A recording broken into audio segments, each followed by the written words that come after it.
Good evening, everyone. Friday the 13th. What a magical night to be sitting at home. I could think of better things to be doing right now, like listening outside at a gig. But most importantly, we've got a special one-on-one, or actually 4-on-1 chat with Mr. Davey Lane, which will be super. I cannot wait for this. This is episode 52 of So What's Been Happening. Let's bring up a couple of the boys for a quick chat before we get going. G'day, Berkey. Welcome, mate.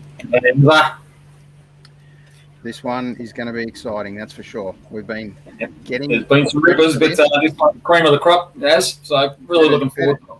Hopefully we're a little bit match fit now after a few extra shows. I made you blokes, but I'm off the bench tonight, so I'll see what I can do, Az. Yeah, no problem. Lovey, how are you, mate? Friday 13, how are you, boys? It's very, very spooky, and we're locked down. So if we're going to get eaten by everything, might as well just do it in your own home. Yeah, exactly. Exactly. Cuz, how are we, mate? G'day, boys. Again, bit of a spooky night, 13th. Berkey, great to have you back to see the internet's up and running, mate. Fantastic. Thanks, mate. Davey Lane. We've had some fantastic guests, but this man is almost cream of the crop, isn't he, really, in a way? So looking forward to it immensely. He sure is. Just before we get into it, I just want to do a little 2-second recap. But before we do that, let me just have it play this little vid on famous number 52s.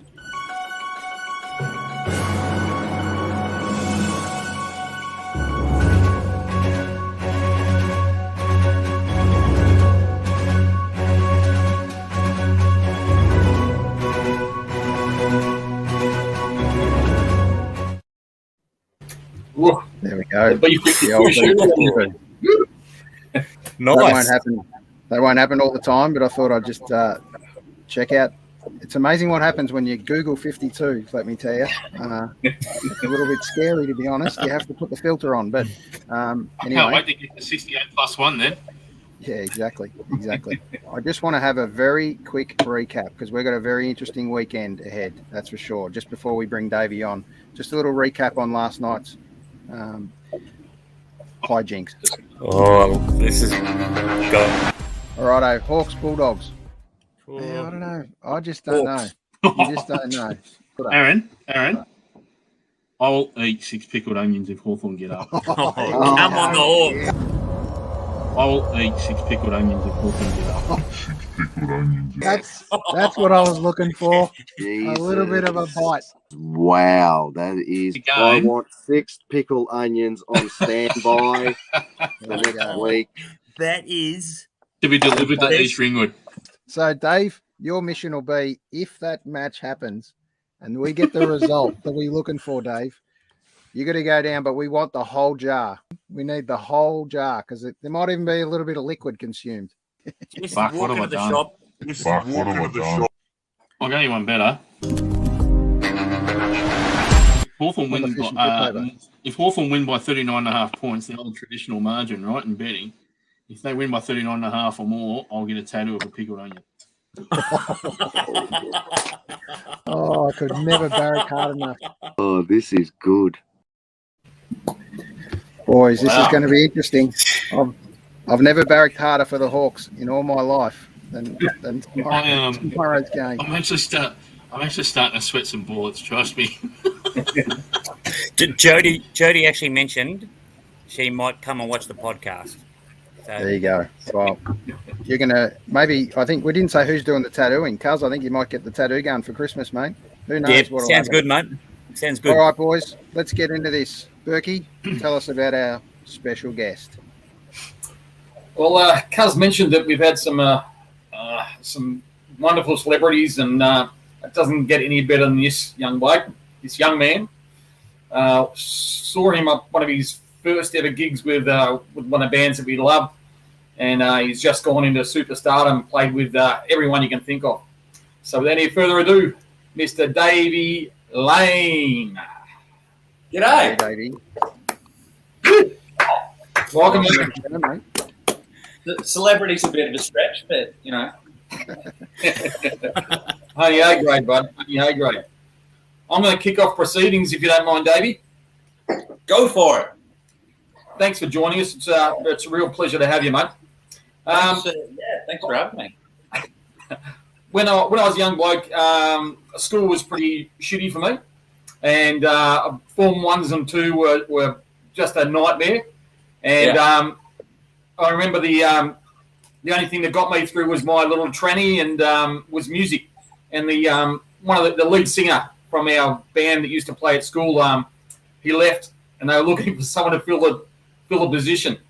And I used to get up there and belt all these Led Zeppelin covers out, and that's what saved me. I went from here in the pecking order at school to being that guy, the lead singer of the band. And that's what started my musical journey.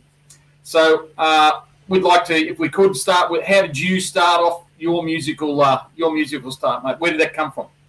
Oh, mate, well, what you've just described, Ben, is reasonably parallel to what I've experienced. It's funny, I met, this was a few years ago, I was playing a gig with Tim Rogers out at San Remo at Western Port Hotel, and this guy came up to me that I went to school with, who was one of the really popular jocks, not the sharpest tool in the shed, but he always got the girls that I had crushes on. So and he said to me, it's like, oh, isn't it funny? You're higher on the food chain than I am now. Look, what is the point of that? It's apropos of nothing, but it's just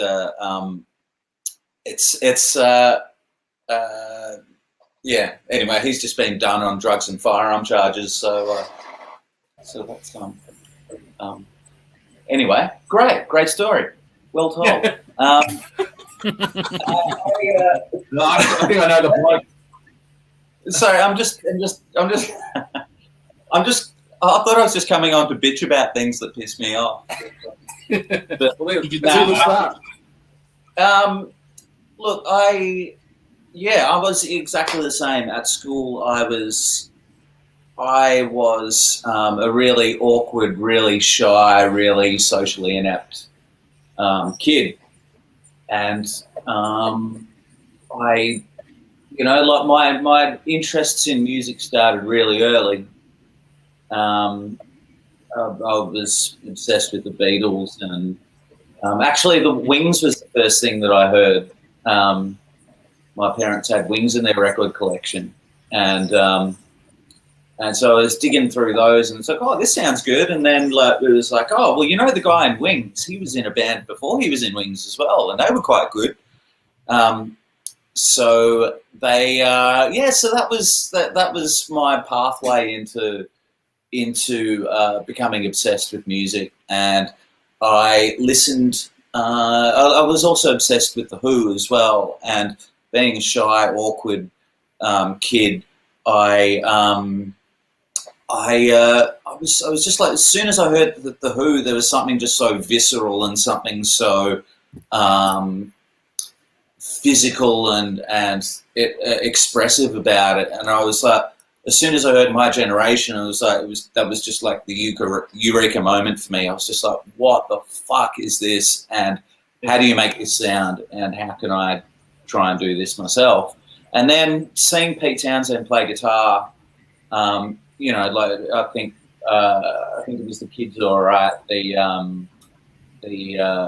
movie that came out in the late 70s. So I saw that, and just seeing this cool as fuck dude in a white boiler suit and an SG just swinging his arm around and jumping leaps in the air. I was just like, I want to do that. That's exactly what I want to do. I want to be that guy, because there was, like I said, there was something so expressive about it. And I was so awkward as a kid. I felt like the music was I could latch onto music as my form of expression. So I mean, I'm a little less socially inept now, and I can, if you get me talking, I shan't shut up. But back then you could hardly get a word out of me. So I felt like the music was my way of being able to express how I feel. Basically, I mean, that's one of the That's one of the universal things about music. And so as I got to about 15, 16 years old, I started discovering bands, like current day bands. Obviously, I was too young to go out and see anything at that point, but I started to discover, like, you know, I know it's a contentious one, but I was a big Oasis fan as a kid, and I know they're a very polarizing band, but I still have a huge soft spot for them. So I loved Oasis, and I loved, you know, a lot of the other English stuff. Like, I guess I was a Britpop kid at school, so I loved, like, Supergrass were and still are one of my all-time favorite bands, and I just fucking adore that band. And also, like, you know, like, and then I discovered one of the great things about growing up as a kid in the 90s was that you could watch you could actually watch rock bands on the TV on a Saturday morning. And I was like, which is, you know, recovery, of course, and obviously just like growing up and seeing all these amazing bands, like, and that's how I discovered, like, bands like Snout and the Meanies and Even and UMI, and so it was just a great, it was just a really really vital, really exciting time to be growing up with current music, because a lot of the music of that time imbued the spirit of the stuff that I loved, like, you know, all the kind of 60s, 70s stuff that I got into as, you know, that was my path, my gateway drug into the world of rock and roll. So it was just great to discover bands and think, oh, there are guys around now that can do this. And of course, you know, like UMI seeing, I think the first time I saw Tim was on the TV, and seeing Tim was like, oh, he looks like Ray Davies, and he does the Pete Townsend thing with the arm. Oh, that guy's fucking great. So it was that kind of fueled my curiosity into kind of getting to like find out more about these bands and buy their records and explore their B-sides and all that kind of thing.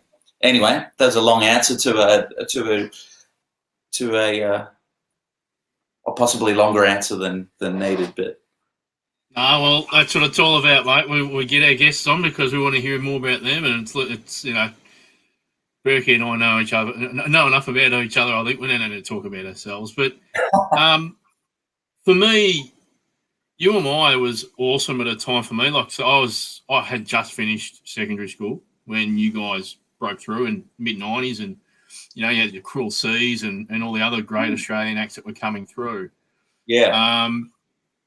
But I read that you've supported some pretty big bands over the years. So some of the ones you've already mentioned, The Who, Oasis, Rolling Stones is just ridiculous. But have you got so I guess my question is, how did you link up with those guys over the period of time? So you and I, big, awesome, getting overseas or getting these sort of acts. How did you link that up? And is Oasis as hard to get along with as what people make out? Or is it just them on each other and everyone else just sits back and watch? I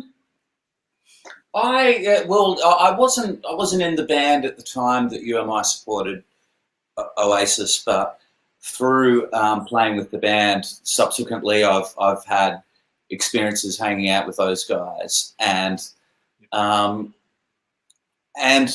yeah, I mean that was quite, for me, was, you know, as I was still a pretty anxious kid, but being thrust into this world of being in bands and being in a band and going on tour, and you meet new people every night, and everything's like just a fucking roller coaster that's hurtling along, and you're just kind of going along with it.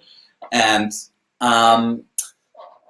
so a couple of times in my travels, I've hung out with the Oasis guys, and yeah, I mean, it's weird. I mean, I like, Noel was always kind of like reasonably nice to me, but seems like a pretty guarded dude, I guess, and he's probably not going to warm to you unless you're Fatboy Slim or you're fucking Matthew McConaughey or something like that. Liam is, I don't know, like, a lot of people say Liam's an idiot, but I think he's just a genuinely psychedelic dude. Some of the stuff that comes out of his mouth is hilarious and ridiculous and hilarious. And I actually ended up in a bathroom with Liam, and and we were at a friend's place, and I don't know what we were doing in the bathroom, but fill in your own gaps there. But we ended up him lying in the empty bath, and I went and got my mate's guitar, and we ended up playing.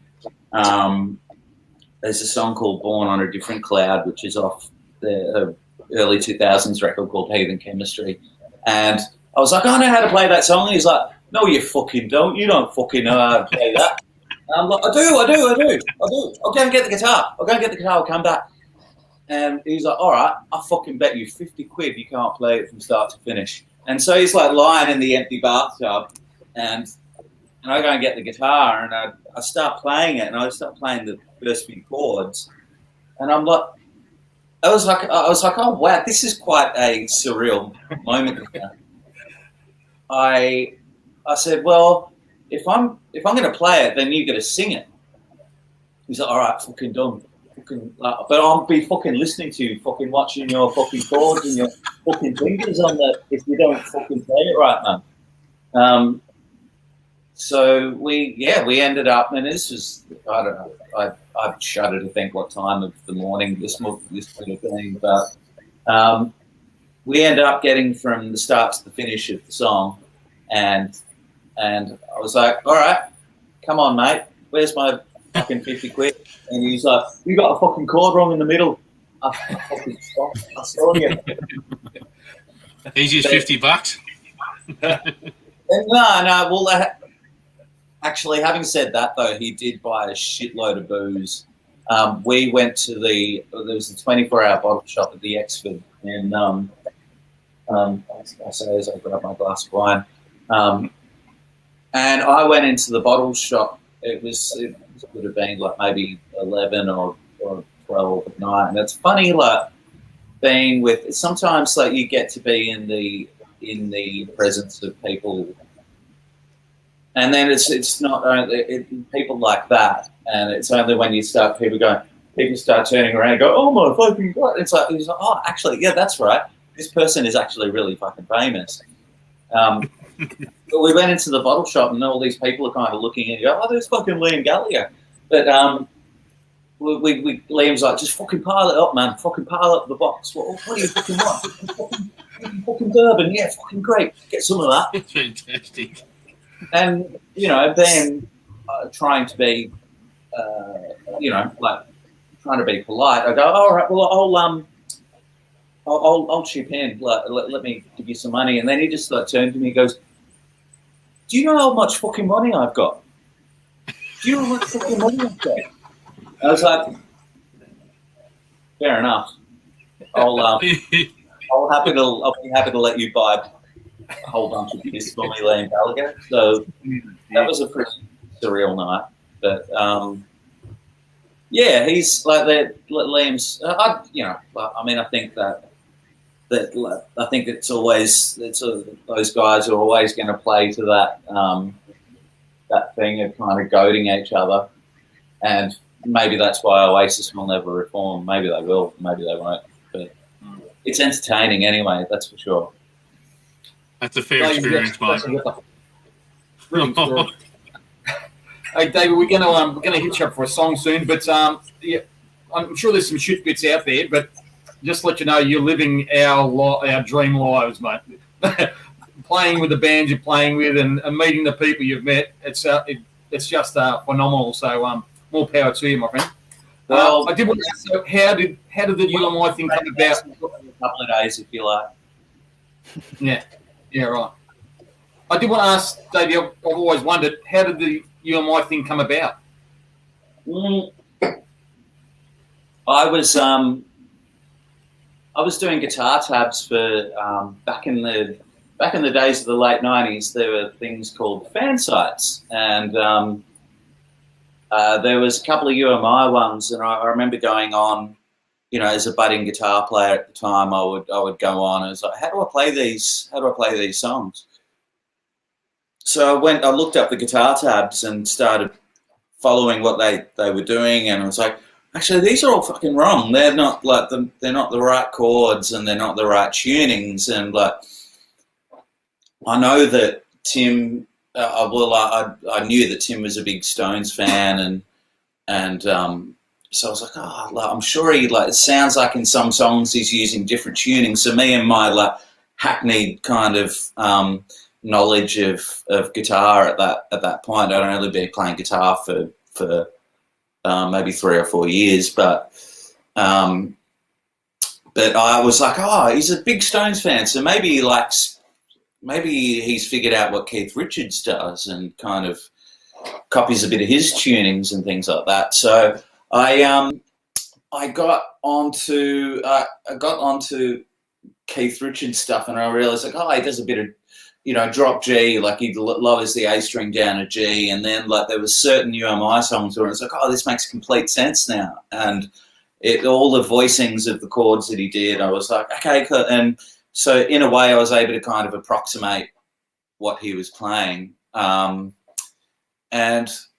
so I was uploading my own tabs of UMI songs that I'd based on what I'd figured out, and I can't remember. I think it was it was back in the in the late 90s. There was this thing called ICQ, which is for now is just like text message or SMS or something like that. But back in the day, you'd log into, how many more fucking times can I say? Back in the day, I'll stop saying that now. But you'd log on, and it'd be like a kind of internet chat thing. And so I was initially chatting to Rusty, and you know, pretending I knew he was a big soccer fan, so I was kind of pretending to know a little bit about soccer, which I knew fuck all. But it was So I kind of started chatting to him a little bit, and he was like, "Oh, you're the guy that does the guitar tabs," and so I ended up getting back to Tim, and I ended up. The next time they played in Melbourne, I went down to a gig and got up and played a song with them, which is off their record, number 4 record, and just got up and played this one song, "Come Home With Me." And you know, obviously I was shitting myself, but I was like, "Oh my god, this is great! I'm playing with this great band." And we got to the end of that song, and Tim kind of leant into my ear, and he was like, "Do you know how to play Kathy's Clown?" And I was like, "Okay, yep, I think so." And then at the end of that, he's like, "Do you know how to play Rumble?" And so I ended up playing a few songs with them that night, and they went off on tour for another 3 months or something, and then came back from that. And it was I think I'd just finished high school and just I was actually going into university to do a journalism degree, and I'd gotten 2 days into that, and I think I'd gotten back home from uni, and so my first 2 days of uni was just like fucking hell. I was doing it to make my parents happy. I didn't want to do it. I don't even know what the fuck I wanted to do. I knew I wanted to play music, but that seemed to be at the time this insurmountable kind of dream that is there's only a few chosen ones who could reach that kind of stratosphere of being this mythical thing called a musician. And the phone rang, and it was Tim. I can't remember how he got my number, but I thought it was one of my mates playing a gag on me. It was like, "Hey, Davey, it's Tim Rogers." And I was like, "Fuck off. Who is this?" It's like, no, it's Tim Rogers. Like, it's you? Is this you? It's like, it's Tim Rogers. Like, and then like as he started to talk, I was like I recognised his voice and thought, holy fuck, it's actually him. And it's like, he was about to put out a record, which I think is just, you've got behind your head there, Berkey. He was about to put out a record called What Rhymes with Cars and Girls, and he was like, I'm going on tour and I'm putting out my first solo record, and I was thinking it'd be cool to have an extra guitar player, and would you be up for doing it? And I thought about it for a nanosecond. I was like, fuck yeah, that sounds great. So after that, it was I had to, it's like, what the fuck am I going to do? I've just started uni, and I was just like, I'm not going to fucking turn this down. This is too good to knock back. So I ended up going to uni the next day, and I said, I'm going to have to defer my uni course. And they said, well, you can't do that. You're going to have to go to this man that plays in the band, and you're going to tell him that, no, you tell him what your priorities are in life. And so, actually, no, I'm telling you what my priorities are in life. So, so that was the end of the uni course, and a week later we were in rehearsal, and that was it went from there into UMI, and the rest is, as they say. Thanks, Davey. And now we are going to we are going to hit you up for a song if we could, Davey. Sure. Something you want? Yeah. I'm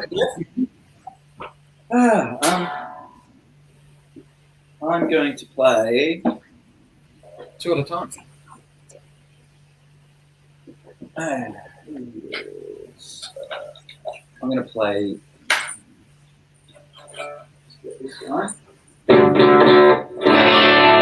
Can you hear that? Oh, yeah. Ladies and gentlemen, Mr. Davey Lane. Here we go. This is a brand new song that I've recorded but has not been released. It's called You're Deadly. It's not You're Actually Deadly. It's deadly as in the endearing use of the parlance. I mean, deadly as in really great. So it's here first.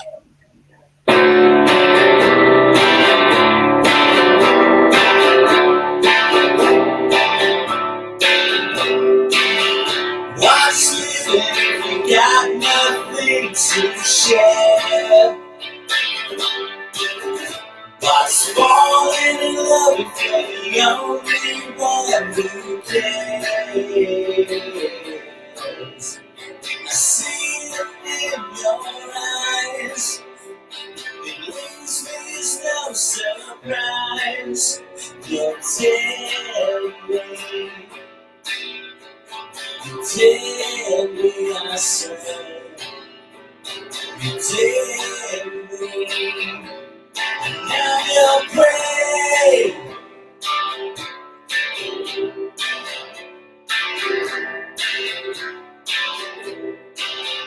What's the use in an umbrella for one? Gotta have the rain before the sun.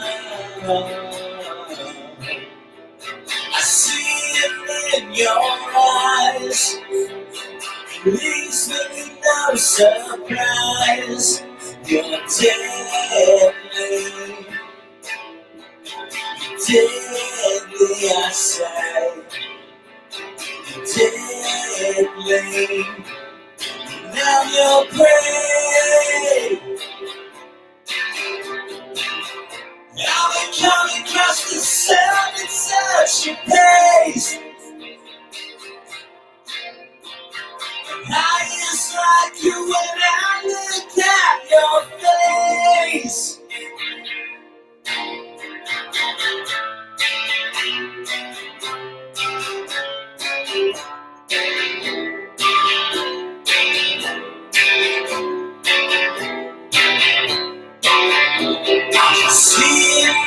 your eyes.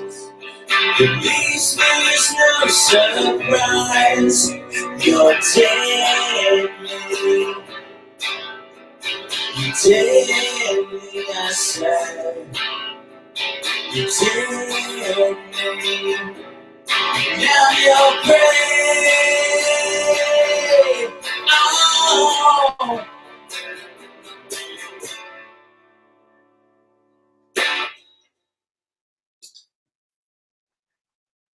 There you go. Absolutely fantastic, Davey. Absolutely fantastic. Thank you. Mate, it was wonderful listening to you speak before, and you're saying about like early high school, weren't a super confident sort of young fella. Mm. When you get up on stage, and I've been lucky enough to see a couple of your gigs, the Marshmallow Overcoat and whatever, to me, watching you and your colleagues up there, envious because you look so confident. Like you went from the piano to the guitar. I'm pretty sure you could even go the drums. When you get up on stage like that and perform, and even like performing now, a hard question, I know, but how exhilarating is that for you? It's exhilarating, and it's exhilarating, and thank you for saying that I look like I'm really confident, because I'm actually not at all. I used to. I mean, I still do have like my issues with anxiety, and that used to really impact on what I do. It's funny, like with anxiety, it was something that would really manifest itself leading up to shows, and it'd always be the anticipation and build up towards a show, and like there'd be like this horrible loop of negative thought going, I can't do this, I'm going to fuck it up, and this is going to be really bad, and like, or if I'm really tired and so I'm not going to get through, I'm going to pass out on stage or something like that, and all these like really irrational things would go through my head. But as you get older, you start to learn you learn to be able to control these things. Well, not control them; they always manifest themselves in a little way. But you manage to manage them a little better, is what I'm trying to say. But just going out on stage is, and nowadays, when I was younger, I would get really wound up if I made a mistake, if I sang a bum note, or if I blew a guitar solo. It would ruin the rest of the gig for me. And I guess that's something as you get older, and it's which is kind of parallel to a lot of things in life. As you get older, you start to give less of a fuck. Like, you still care, but like you give less of a fuck about things that don't really matter that much. And so that's kind of where I've kind of grown to be now, is that like I get out, and especially like we don't need to bang on about how weird the last 18 months has been for musicians, but you just savor those moments, and you savor being able to get out on a stage, and it's just like all the lead up, all the things where you like, especially if you're doing your own gig. In my case, if I'm doing my own gigs, I wonder if anyone's going to show up, and like that kind of, you worry about all that peripheral shit. But when you get up there, you're on stage, and there's just like, for me, it's like this overwhelming sense of calm I feel now about being on stage. And I just, especially with like, you mentioned Marshmallow Overcoat, and that for me is, obviously it's not, like for me, and people love seeing that band, and for me it's not something that's creatively rewarding, because we're playing covers, but there is a you know, there is it's just a joyful thing going out and playing music that you love with two of your really great mates.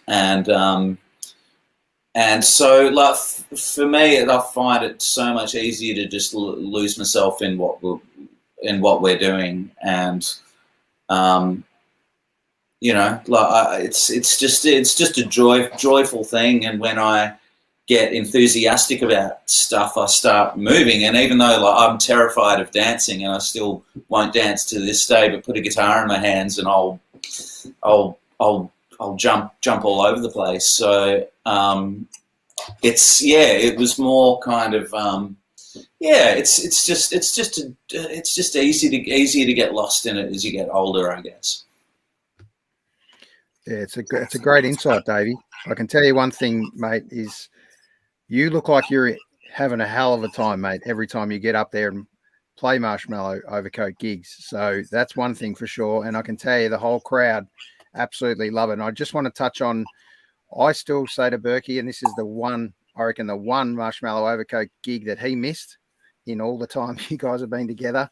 And I reckon it was the absolute best. It was the big 1 hour encore up at the Macedon Hotel. It kind of went for it was a great gig. I just want to play. Is that the last one that we did? It was pretty close. No, I think you did one at Brunswick Ballroom. Was the last one? No, but the last one at Macedon. Did we have our friend? The last one at Macedon. Yeah, absolutely. Yep. He was playing keyboards with us. Yeah, correct. Yep. Yeah, and he's a really close mate of both of myself and Ashes and Wolfies, and that was really fun, just to have an extra kind of extra mate up there, just fucking exuding his wizardry as he always. He's absolutely. Move on, you blokes. Just want to play a quick clip from it to rub it into Berkey just a little bit more. One of his favourite songs too. Should we hear Berkey?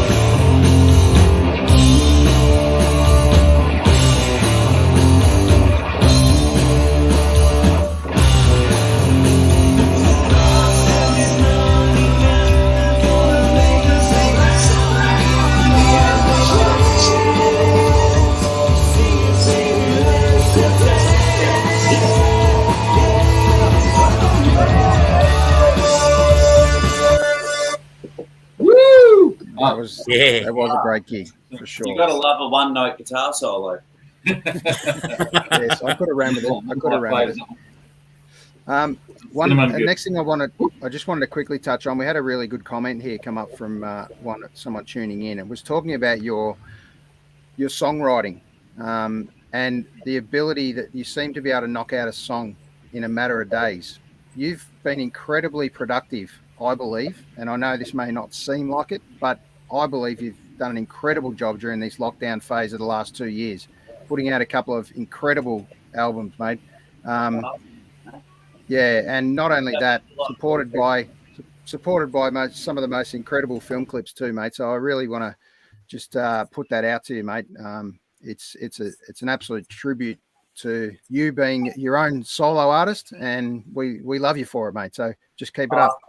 That to me means, that means the world. And like I was saying about Marshmallow Overcoat stuff, like obviously it's, it's not creatively rewarding, but like I appreciate that in a completely different way. But like being able to kind of, and that's the thing, it's kind of like when you're a solo artist, it's kind of, it can be if you're not, you're not fucking Angus Stone or something like that. It can be a slog, and when you don't fit into like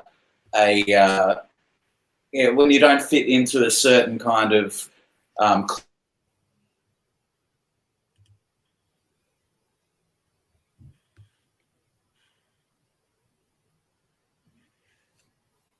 Hello. It is Friday the 13th. It is. We've got to freeze. Davey will be back, I'm sure. Dude. Give it a second. Hang in there, kids. We're still moving. We're still live. We're still live. Come back to us, Davey. Hang in there, mate. That's something, guys. It's amazing how open Davey is and how giving he is with his answers. We don't get from a lot of artists. They're really guarded, but I'm wrapped that Davey's really opened up and given us a bit of him tonight as well. And how good, as you said, Berkey, that he does that. It's welcome back, mate. Welcome back. Sorry, mate. I don't know what happened there. That's okay. It is Friday the 13th after all, so we're expecting a few glitches here. Yep. Yeah, we were just going through that songwriting phase for you, and I reckon the last couple of albums, mate, you've released some absolute rippers. So I don't know how much you got sitting there in that back catalogue, mate, but I've made a whole new album. It's pretty much done. I've been working on some songs with a couple of other artists as well, but I've got another new record out. I've got another new record which I've all done here on my own, and that's ready to go. And making the music's like an easy bit, but trying to get it out into the world when you kind of you don't have a record company and all that kind of thing, and you don't it can be a bit of a slog. So I've got to think about that next. But yeah, I have no problem getting inspired. If things are shit, if things are all right, if things are good, if things are frustrating, there's always a song to be gotten out of it. How do you go through that process, Davey? And when do you decide what makes the cutting room floor? When do you chop them out? I think I think I can only speak for myself, but I know reasonably quickly if something isn't going to work, or if sometimes when I start thinking of a song, I imagine it I kind of start to imagine how it sounds as a completed piece in my head. And this is one of the things was like growing up with the Beatles, growing up being obsessed with the Beatles. For me, it was just I never went to school to learn music, so that for me was the education in songwriting and musicianship and production and engineering and all that kind of thing.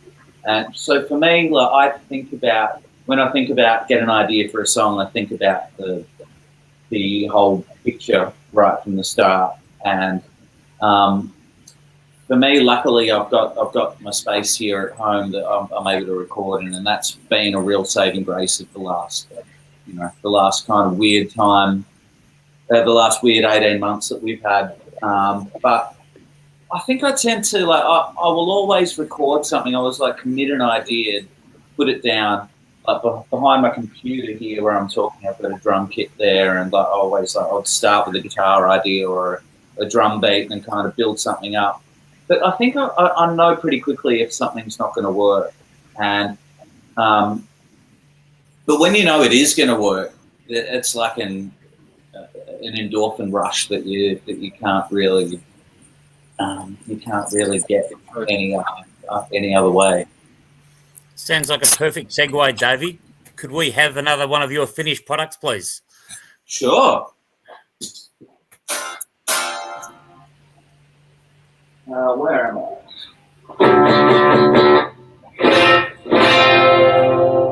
Because I've got the 12 string and it's tuned to this tuning, I'm going to do a song that I wrote, which was on our last UMI record, which came out a couple of months ago.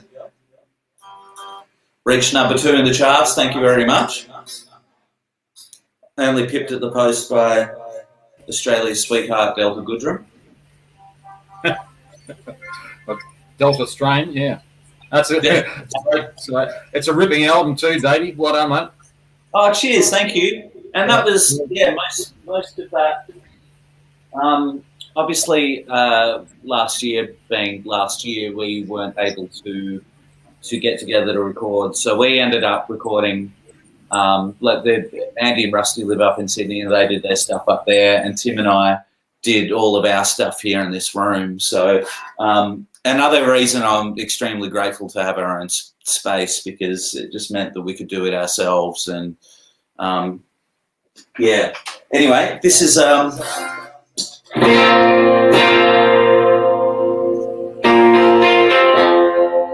this is a song that I'd like to think is about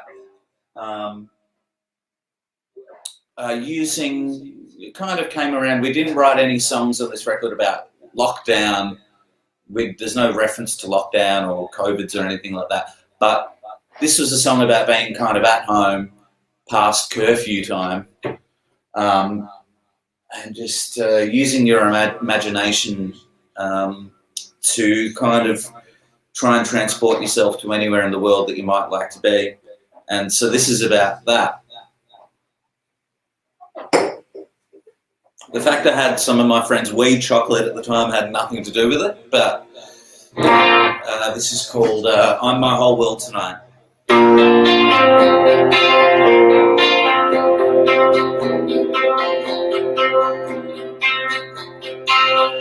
Outside is a dead end, but in my room I'm everywhere. Shut your eyes to the gallery, the scenes are wrapping fractals. Crystalline blue ocean pools, the tales they told in every school. I am my whole world tonight. My axis tilt to find imaginary face. Wake up all the same.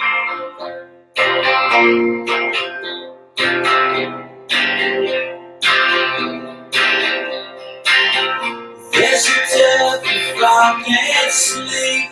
There is unrelenting heat. I'm on the cattle trains and experimental aeroplanes.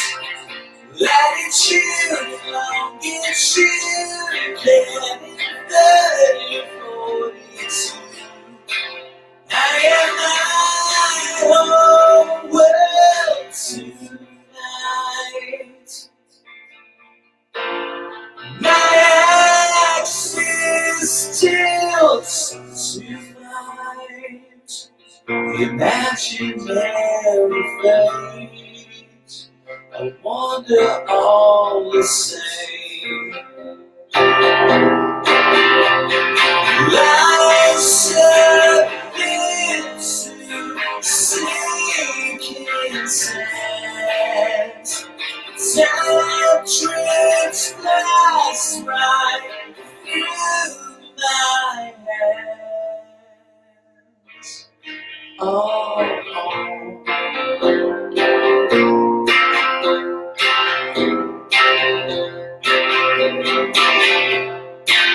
I am my whole world tonight.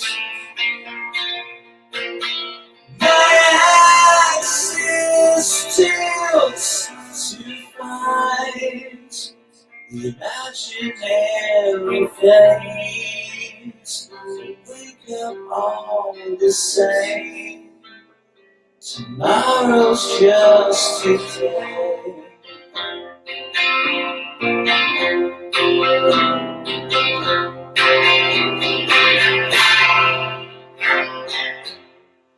Bit out of tune, but enough for rock and roll. I was saying to one of the guys today, that's my favourite on the album too, Davey. So Oh, sweet, thanks, mate. with all those with all the gems on there, and that's a ripper. Love Yeah, it. there's a lot of good songs on that. Yeah. Bloody oath.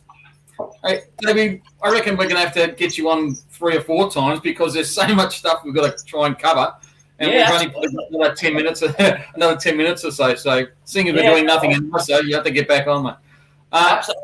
I'm up with that. Sounds great. Years and years ago, my local bottle-o walked in there, and a guy with the big sideburns, we used to talk about music. He said, I'm putting a band together. And it was Brett. And we come and saw one of your first gigs, and saw you up there, and obviously seen you with the guys at UMI. So can you give us just a little bit of of starting out the pictures too, Dave? Yeah, that was the pictures started because I was playing in UMI, and I'd started playing in UMI, and we were not. Yeah, it was like we were busy, but it was quite sporadic as well. So we did have extended periods of time off, but not long enough a period of time where for me to go, okay, well, I'm going to get a job for a little bit now, because like we could be like at home for a couple of weeks and then away for a month and then back for a month and then away for 2 months or something like that. So I thought, well, I'll just start my own band. I'd been writing songs since I was a kid, so not very good ones, some really bad ones that I could play for you, which I'm not. But I started playing. I just thought, I really love, just it'd be nice to have an outlet for my songwriting. And I met Wolfie really early on, and we were both mad. Like, obviously, I talked about being obsessed with The Who, and that was a big thing for me as a kid. And he was equally obsessed, if not more so than I was, and he was a drummer, and well, he is a drummer. He's still I can tell you 100% he is still a drummer, but and a great dancer. What's that? And a great dancer. Great dancer. Yeah. Is he? I don't know about that. And a kind and considerate lover too, but anyway, that's another story.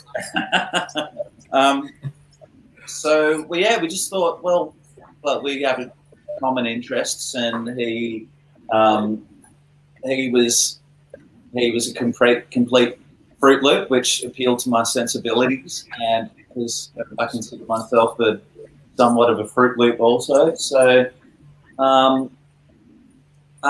so I thought we'll get a band together, and so that was pretty much it, really. It was just an outlet for something to do, and for us to kind of get our rocks off playing the rock music. Yeah. That opening, that drum at the start of Stupid Me, and phenomenal. Just rocks like that when you put it on.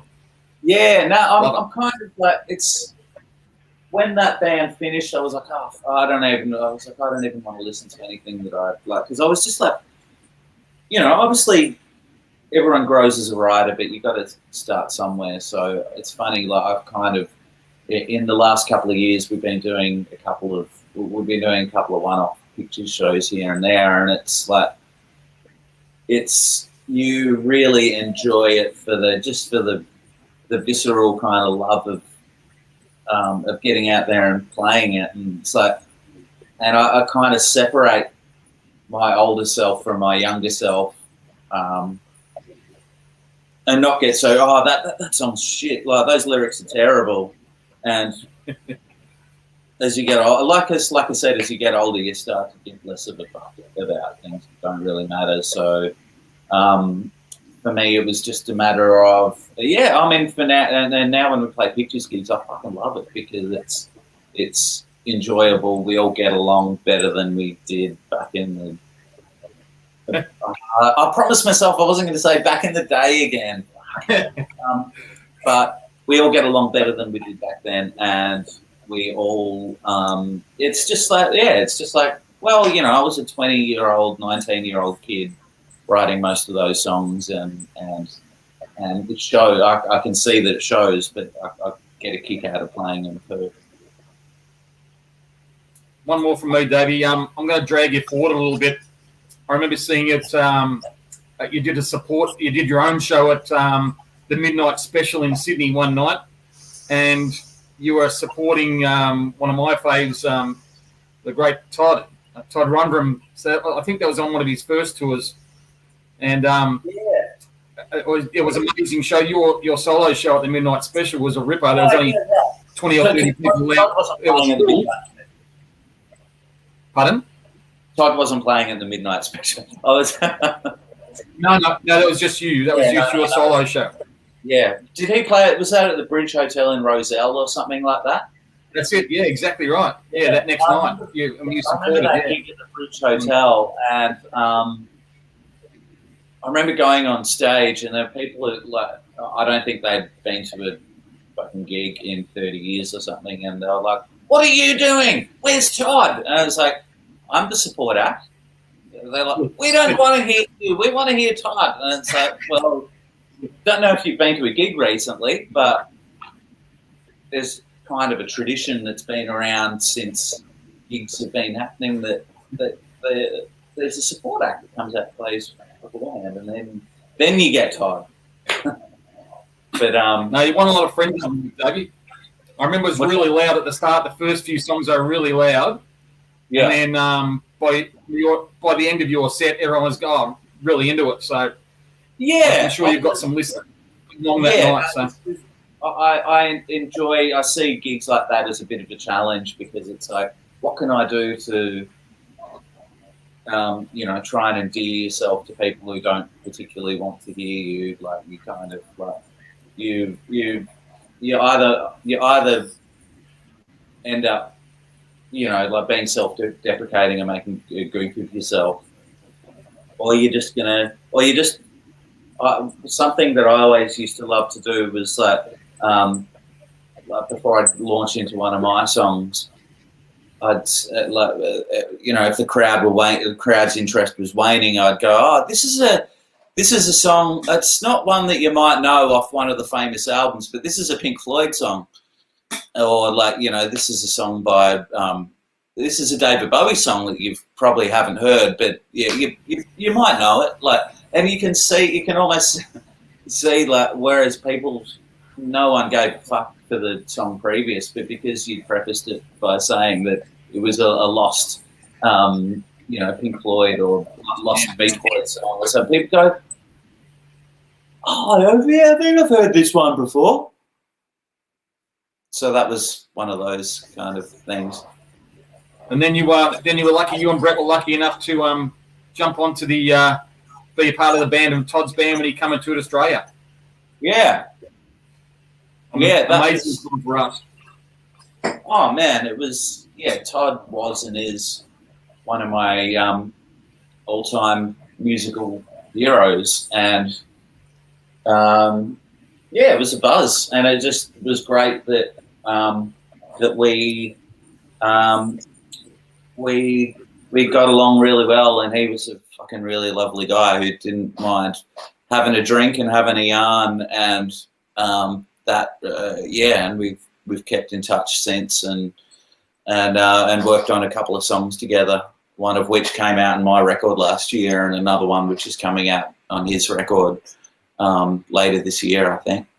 I just want to touch on that, Davey, and I know it's been a fantastic effort of your showing your artistic skills and in relation to the film clip side of it. So I just want to play a little clip from Acceptance. Sure.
album. What's that, mate? Love it. It's on this one. Everyone's around that one. Yep, Well, that's my ad. If I may show off, I've just taken delivery of these, which is the album which wasn't initially released on CD due to a managerial indiscretion, but is now, and it's the same album, but there's 4 bonus tracks on there, so you get your bang for buck, and that'll be we'll be putting that up on our store shortly at some point. okay. Looking forward to it. Yeah, sweet. Just another question, Davey, I want to bring up in relation to your latest release, Yeah. Reign of Silence. Just tell us a little bit about that. We've had some interaction here with a couple of fans that want to have a little bit of a chat about it and where it's, the inspiration behind it. And just tell us a little bit about that story. Yeah. I was one of my things to do when I'm mindlessly or idly internet browsing is look up music news sites, and I saw an article about a singer who goes by the name of Leslie Knife, but his name's Vladislav Novosilov, who sings in a doom metal band from Belarus called God's Tower, and the story was basically about him, completely unrelated to his musical endeavors in the band, but went online, I think commented on something on Facebook or YouTube, and called one of the local politicians a hog. And I think it was in reference to like the guy was, skirting questions and which is weird for a politician to skirt around questions, isn't it? But it was basically saying this guy's got a mind like the mind of a pig or something like that. And subsequent to that, he was arrested and was put on trial, and he's been sentenced to 3 years of prison with hard labour for this. And this is just indicative of what is happening in Belarus now under the Lukashenko, who was basically the dictator of Belarus, and he, it's this kind of, and for me as a musician in Australia who values my right to free speech and values my right to comment on the world around me and comment on the people who are running the world around me, I just made me sick to the core, and so I started delving a bit deeper into the story and looked up the band, and and I was really just kind of trawled through their music and their story, and they're all really intelligent, articulate, free-thinking people who care for the freedom of their country, which has been denied them for decades now. And and I was just like, I just wanted to do something to highlight that issue. And I guess, one of the frustrating things about having not much of a profile is that if you really care about something, then there's only so many people that it's gonna reach. And me, I'm realistic about my expectations with the audience that I can reach, and that's just one thing that really frustrates me, is that I wish I could reach more people with this, but I don't know how to. Like if I was Gang of Youths or Courtney Barnett, I might have a better chance of getting this story to more people, but I can only do what I can do, and it's something that I feel really strongly about. So I think even if it is with you know the limited reach of my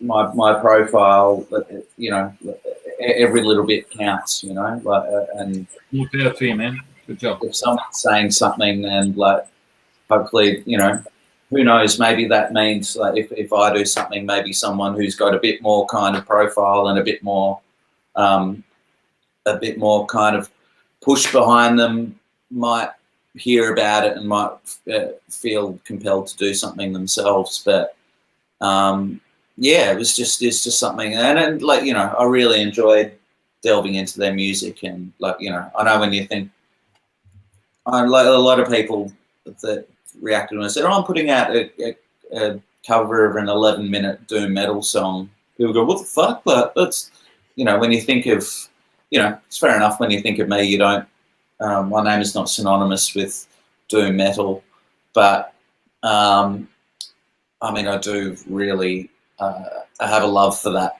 music. So it was that was a really fun thing to do, to cover the song. But the reason for it was to highlight what's going on in Belarus. Well, just on that, I urge everyone that's heard that story to check out Davey's website and have a read of that blog, and get on his Facebook and also jump on and share it amongst your friends, and hopefully we can start to spread that word. Just a little bit, Davey, doesn't take much sometimes, and it can start to radiate. So I urge everyone that's heard this story or listens to it later, please jump onto daveylane.com.au, hear the story, listen to the song, most importantly, purchase it, even better, and reach out to a few people, and let's get this word out there, because I think it's a great effort, Davey, that you're being a voice for these people that haven't got a voice right now. Thanks, mate. Yeah, that means a lot. And yeah, if you check out the website, I'll put up there's a PayPal link there for which will go towards it goes to God's Tower and directly to Vladislav, and he's trying to appeal his sentence, and of course they need money to do that. So you know, if you hear the song and read the story and you feel inclined, then all that information is there as well. Davey, that's fantastic. We've had some wonderful guests on the podcast. You were up there with the guests we've had, mate, and thank you for your time. Every guest we have on, I like to ask them a question, and it's a question without notice, so I apologise. That's all right. You are hosting a dinner at your house, and you can invite 5 guests, living or dead. They are your guests. Obviously, you're there yourself, so there'll be 6 people at the table.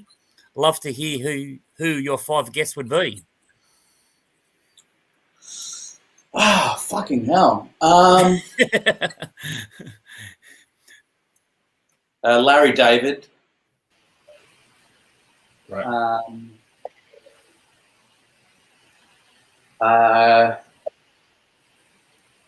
Larry David.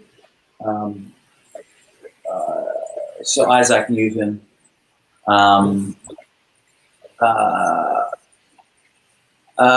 May, because he would have a lot to say, and I've actually had the privilege of meeting him before. Actually, just to I built this guitar a few years ago, which is a replica of Brian May's fantastic famous Red Special, and I actually had the privilege of meeting him, and actually got him to, if you can see that there, that's his signature. That's the great man's signature. Wow. Yeah, that's great. So I got, so I'd have him, so because you can talk to him about rock music, and you could also talk to him about animals and astrophysics as well. So it'd be a multi-layered conversation right there. Whoever had Larry David, so Isaac Newton, Brian May. Okay. Berkey said he's free if you want to invite him. Okay. Yeah. Of course, you'd need to. It'd be good to break up the sausage best, wouldn't it? So, I would. Oh well, I'd have my partner there as well, because I would not want her to not be there. So she would be there. So there's 4, and 5 was it? You say? I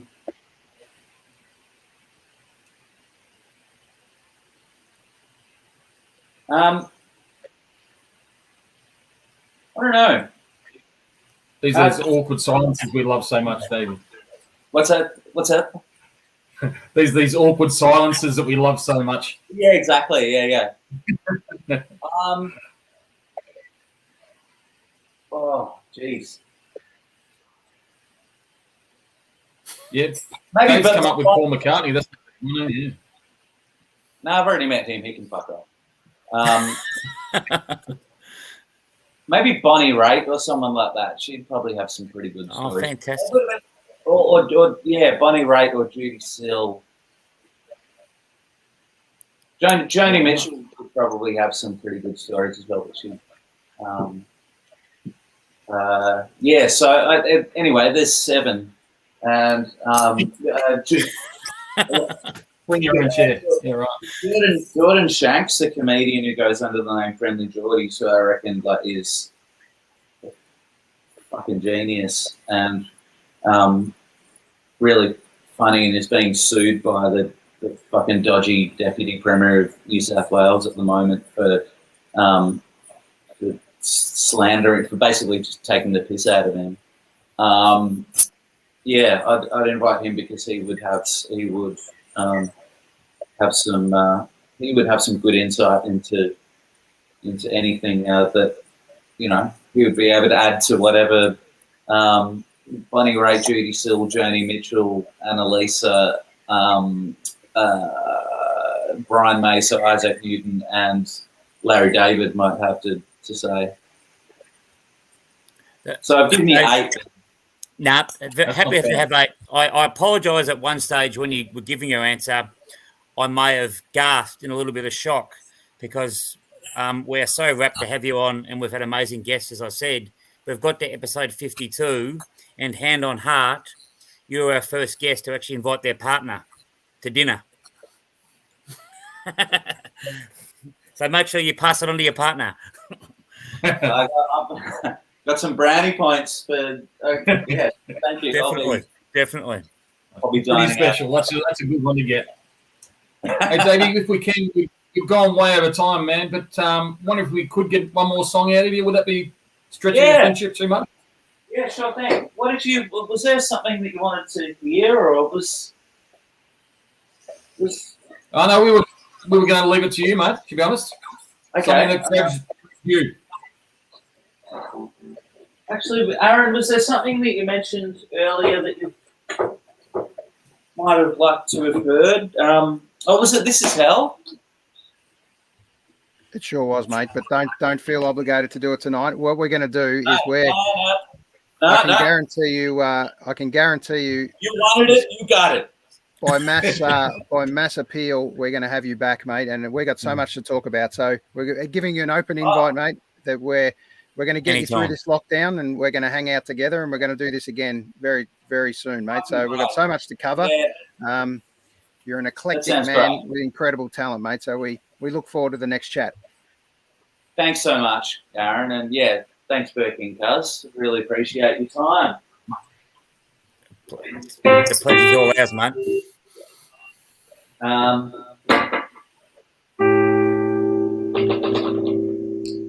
going to play this song on my freshly repaired Epiphone Casino guitar, which had a nasty break at the headstock there. And there, thanks to our friends at Virgin Australia.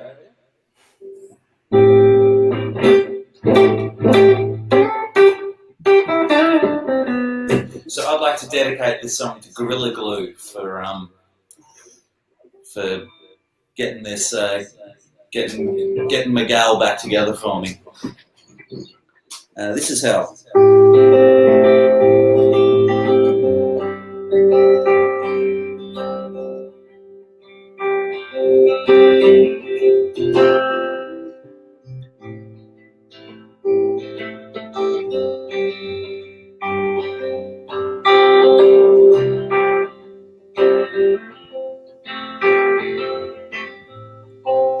If you were my enemy, what would be my alibi?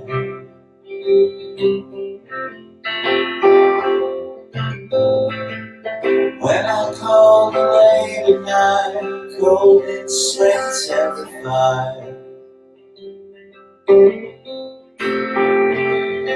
It's your turn to roll, to see just where the dust will fall. If you've ever kept a secret, you know well that this is hell.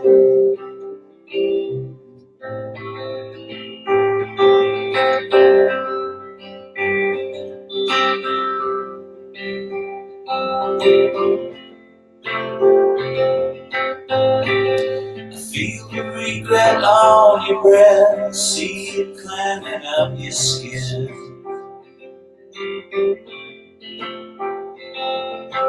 I only pray we laugh in decency to hold it on when it begins.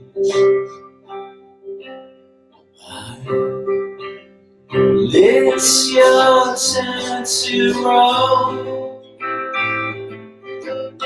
to see just where the dust will fall. If you've ever kept a secret, you know well that this is hell.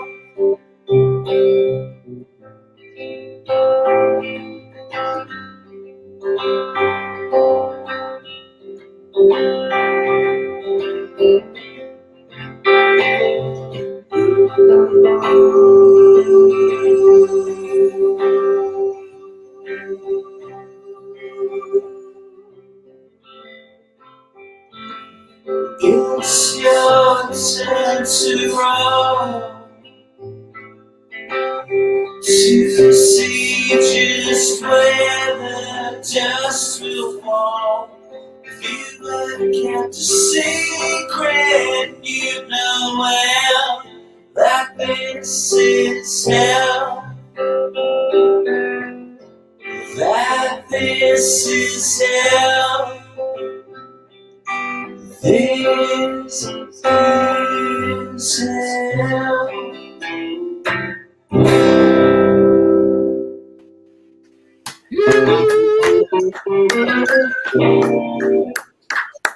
How good?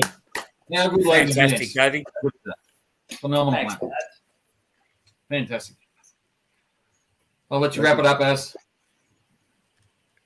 Davey, just on behalf of all the boys and everyone listening and watching and that'll listen to this back and watch it back later, I'd just like to thank you on a Friday the 13th. I know where you'd rather be, mate, and where we'd all rather be is at a gig with you, mate, and we can't wait to do it soon.